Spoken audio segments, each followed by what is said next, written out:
A New Look from Borrowed Time by Ralph Richmond. Just 10 years ago, I sat across the desk from a doctor with a stethoscope. "Yes," he said, "there is a lesion in the left upper lobe. You have a moderately advanced case." I listened, stunned, as he continued. "You'll have to give up work at once and go to bed. Later on, we'll see." He gave me no assurance.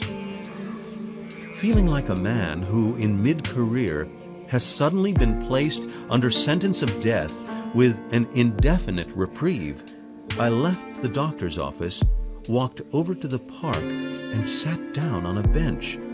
Perhaps, as I then told myself, for the last time. I needed to think. In the next 3 days, I cleared up my affairs.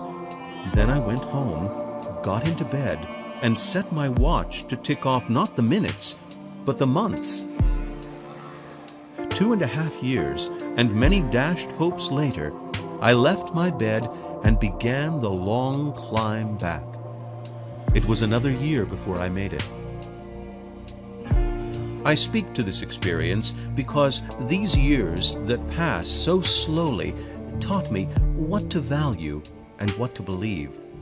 They said to me, "Take time before time takes you." I realize now that this world I'm living in is not my oyster to be opened, but my opportunity to be grasped. Each day to me is a precious entity. The sun comes up and presents me with 24 brand new wonderful hours, not to pass, but to fill.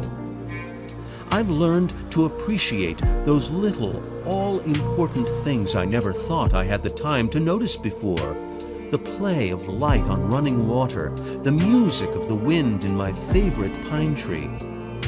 I seem now to see and hear and feel with some of the recovered freshness of childhood how well, for instance, I recall the touch of the springy earth under my feet the day I first stepped upon it after the years in bed. It was almost more than I could bear. It was like regaining one's citizenship in a world one had nearly lost.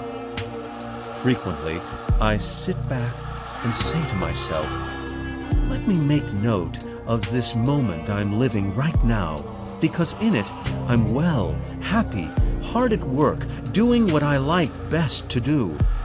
It won't always be like this, so while it is, I'll make the most of it.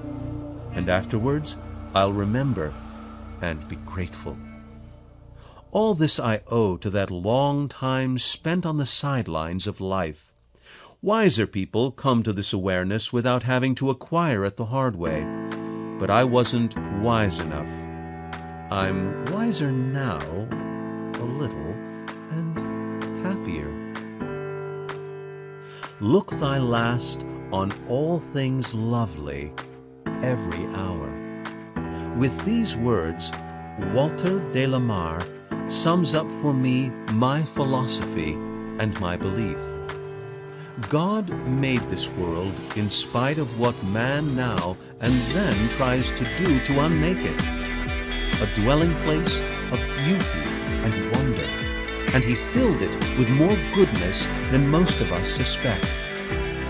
And so I say to myself, should I not pretty often take time to absorb the beauty and the wonder, to contribute at least a little to the goodness? And should I not then in my heart give thanks? Truly I do. This I believe.